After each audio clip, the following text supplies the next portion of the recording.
Welcome to ACC TLED Updates, our monthly webcast showcasing offices and programs in the Teaching and Learning Excellence Division, or TLED as we like to call it. My name is Dr. Rachel Barrera, and I'm an instructional designer at the Riverside campus and your host for today. We'd like to encourage you to tweet about this webcast using hashtag TLED Updates and ACC TLED. You can also direct any questions about this webcast to us via email at tled@austincc.edu. This month, we've got two exciting guests with us here to talk about experiential learning at ACC.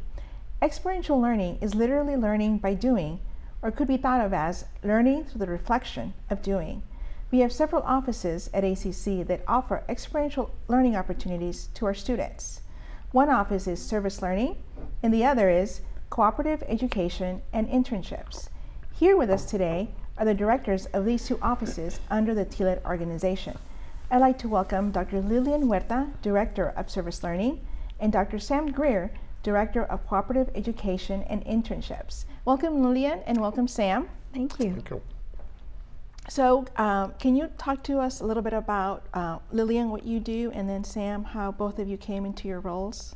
Sure. I'm currently the Director of Service Learning. I've been here at ACC going on 7 years. My roles are to work with faculty to integrate service learning and teaching methodology into their courses. I help them develop partnerships with nonprofit community agencies, and I help them set up the what they can do for critical reflection with their students, and basically I'm the go-to person for them for service learning. Awesome. Mm-hmm. And Sam? I am the Director of Cooperative Education and Internships, and I was assigned this position. Actually, I've been here for a little over 5 years, and I started as the Director of Accelerated Programmer Training, which was a Department of Labor funded program, and my instructions were to recruit approximately 250 new students, but instead I wound out recruiting approximately 150 new employers and put their logos on a sheet, and that attracted over 1,200 new students. And through the internship programs that we ran in that program, plus a vibrant placement process, we were able to achieve a 93% placement rate in accelerated programmer training within the 30 days after graduation. And Mike Midgley and Dr. Cook then said, you know what, we would like you to do that for every department in the college. So a tall order, to be sure, but that's how I got into this position. And cooperative education is when a student gets course credit for being employed, for working in a job, and the internship is the actual job placement. So that is what I'm doing, and that is inherently a difference between what the two of us do, is that mine is working with department chairs and faculty members for a single course per department. And then I do a tremendous amount, along with my staff. We do employer outreach and develop vetted internship lists for each department. So our goal is to have more employers and placement opportunities than we have students enrolled in every practicum. So it takes, that is really the hard part for the faculty for teaching a class, and so we've made it very easy for faculty to succeed in teaching these classes. Now, Lillian, can you focus a little bit more on how you work with faculty in service learning? Yes. What I usually do is a semester before they decide to integrate service learning to their curriculum, I will sit down with them and learn their learning objectives of the course. And then we choose a list of nonprofits that would best meet their learning objectives. And so once we do that, we will set up a meeting with a nonprofit, and we will come together and say, okay, this is what we want the students to learn. This is what your needs are as a nonprofit, and basically we develop that partnership. I also guide faculty in terms of how they can do critical reflection with their students. That's an important component of service learning. They have to engage in critical reflection, and so I will help the faculty set that up as well.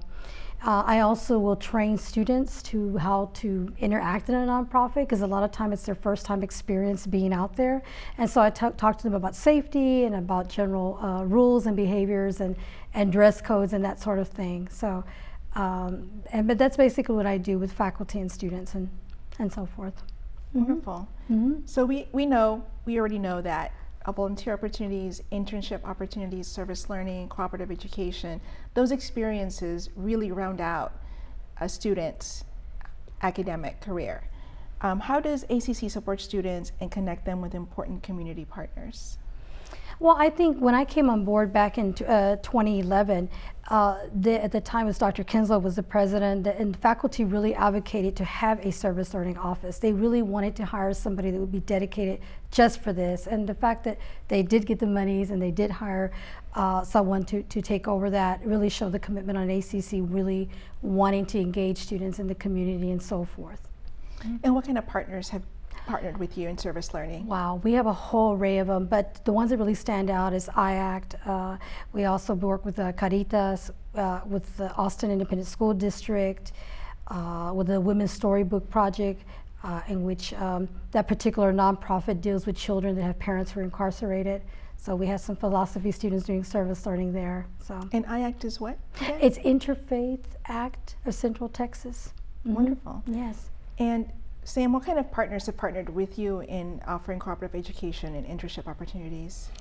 Well, as I mentioned, we have more employers than students, but we have some of our higher profile ones. Of course, in health sciences, the Seton Hospital in St. David's, for example, clinical pathology labs, and I assist the dean of that division with employer outreach. They really run their own placements and programs.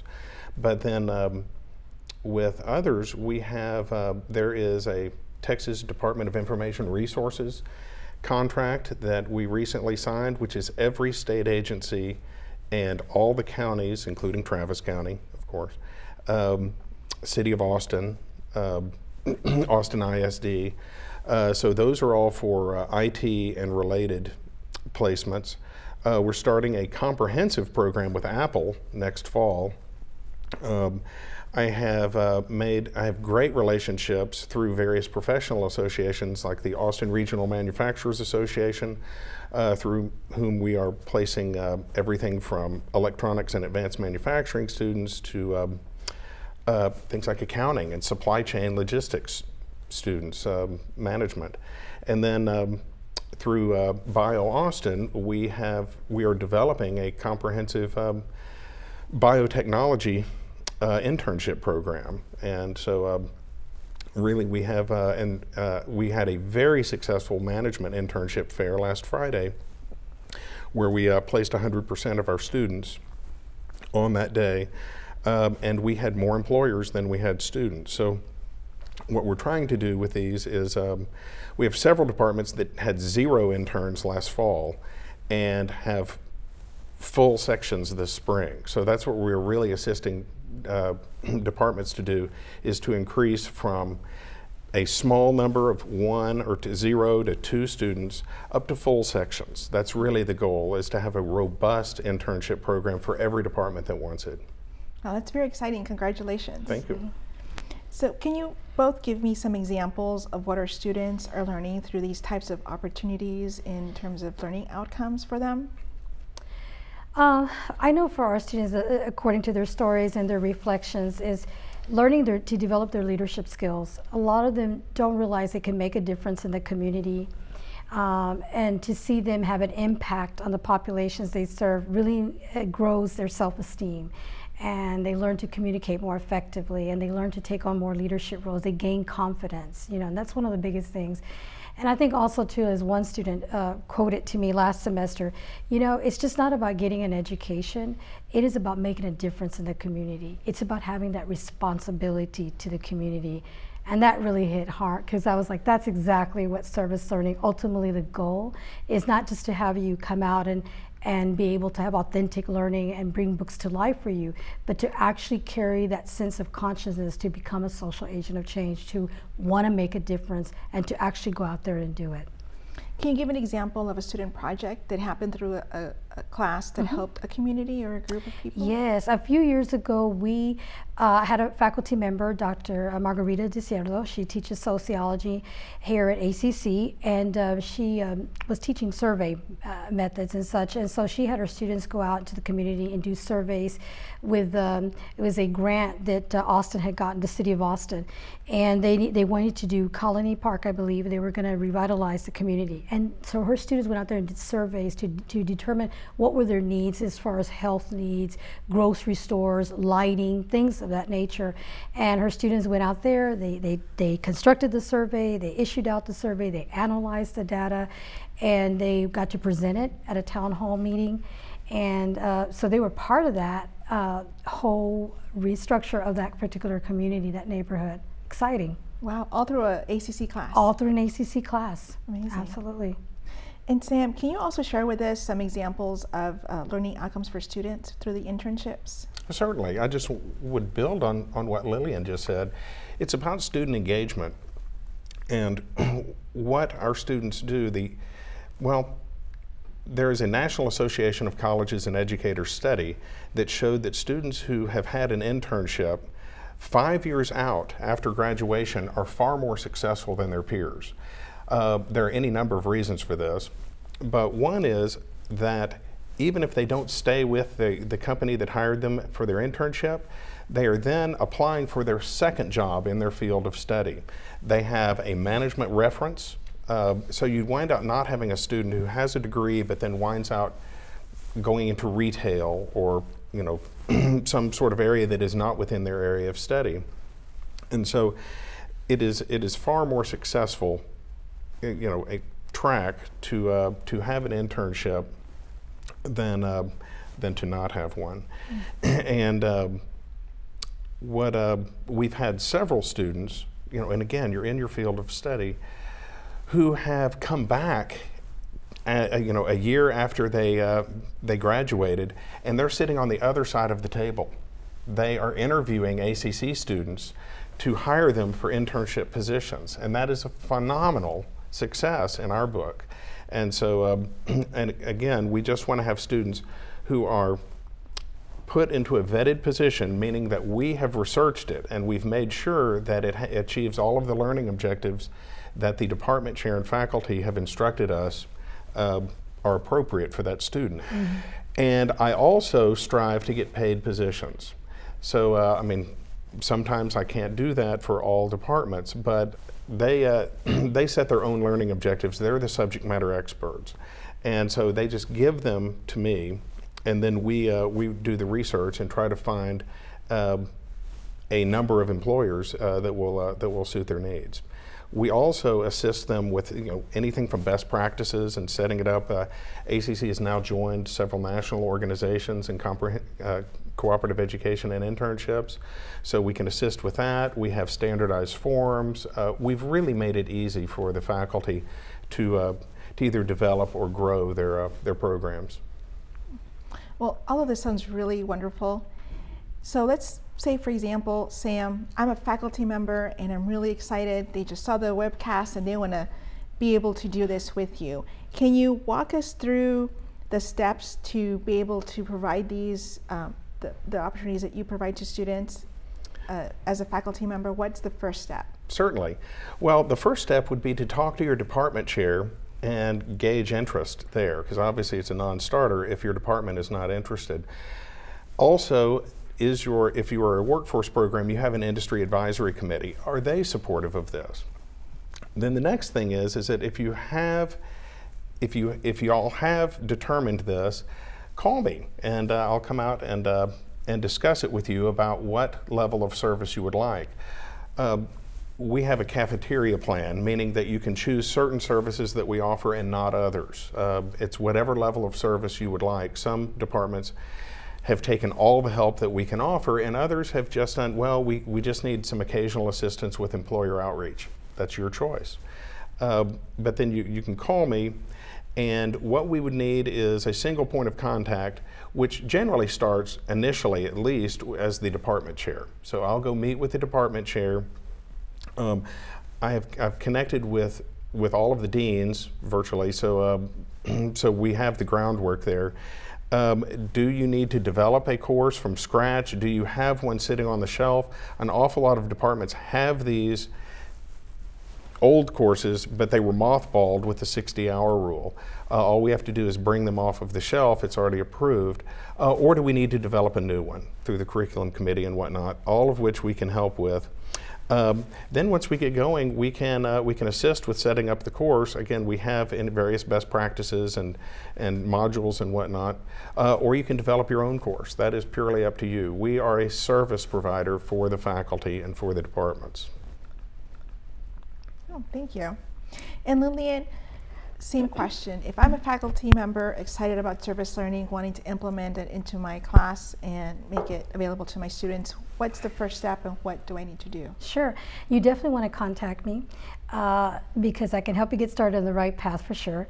And I will preferably a semester ahead before you decide to implement service learning, because it does take some time to meet with nonprofits and, you know, basically do all the details. And so you definitely want to get in contact with me, and it's lhortz@austincc.edu. And definitely want to contact me. And the second step, like I said, once we meet, then we just go from there, and we continue meeting until we're ready to go and have service learning in your syllabus and all that. So yeah, it's basically the first step is really just contacting me, and I'll walk you through. So it's really important that you start a semester ahead so you have enough time to set everything up. Yes, because it takes time, because there's sometimes, excuse me, some of the nonprofits do want some training, and that cuts into time. Our semester's short, depending if you're teaching a 16-week or 12-week class. All that has an impact on our service learning, what you're going to be doing. So yeah, first step is definitely contact with me, and we can start the process. Mm-hmm. And actually, I'd like to add that we do work with employers to train employers to develop programs, because I talk to employers all the time. Well, Sam, we've never had an internship program here. We have all of those materials, and we can assist with things like federal wage regulations, and we have insurance that can follow the students. So we work with employers to help develop programs and really take the hassle out of it on both the employer side and the faculty side. And ideally for your programs, how far ahead should faculty start the process? Probably the same as Lillian, maybe even a little bit further, because if the course needs to be developed from scratch. But we had several that we started last August, and they have started this January without a hitch. Mm-hmm. So and then we have several more that the target is to start in May, and then we have yet more that we're starting next fall. So the real catch, Rachel, is we need to start promoting this to students and garnering student interest. As I mentioned, I have more employers than students right now, and so what we would really like is to have faculty all faculty talk about the value of internships with their students, and get them excited about it when they are in their first year. So these practicums typically occur in the final semester that a student is at ACC, right as they are on the diving board getting ready to graduate. That's because that's when they have their maximum level of technical capabilities for the employer to perform the tasks that they're going to be asked to perform. But it's pretty late to just if you're just kicking around of, well, I might take an internship class, if you're thinking about it at Christmas time, for January. You really need to start getting your head wrapped around this, much earlier than that, ideally, so that you can consider it part of your degree plan. So it's something that should be discussed with their faculty advisors, department chairs, and whatnot. Well, thank you both for being here today and sharing the information on experiential learning opportunities for students at ACC. Is there one final takeaway, Lillian and Sam, that you'd like to share? Yeah, I think a lot of times faculty thinks it's a lot of work, extra work for them, and it is. It does take time to plan out, but that's what I'm there for, to help guide them, facilitate the process. And it's just like with any teaching methodology, it takes planning and organizing. But I do have a lot of students that will come to me and they're very interested in service learning. I just have to, for me, I have to locate and identify faculty. So I really, really want to encourage faculty that if you really want to bring books life to your students and you really are inspired with social agents of change and them making a difference, definitely contact me. I will walk you the process. I'm here. Wonderful, So, thank you. Thank you. I'd like to think ours is kind of the opposite. We take all of the headache of developing and teaching an internship class off of the faculty, and so it is. We've really made it quite easy for department chairs to develop these programs and for faculty to teach them. One of the hardest parts of these courses, of a cooperative education course, is maintaining the employer contacts and vetting the internship opportunities and staying in touch with the employers to make sure that this is a valid internship opportunity for our students. And we handle all of that. And so we also, again, we have a cache of materials that will enable and facilitate faculty to teach these courses. So it really should be a lot easier. I think that's what we're striving to do, is take the headache out of teaching these experiential learning courses. Wonderful, so thank you. And we have also the contact slide up, so if anybody would like to contact you both, the information is in this webcast as well. Okay. So thank you again for joining us, Lillian and Sam, and to all of our viewers out there, thank you as well for tuning in. For more regular updates on these initiatives and more in teaching and learning excellence, please consider following us on social media at ACC TLED. That's our webcast. See you next time.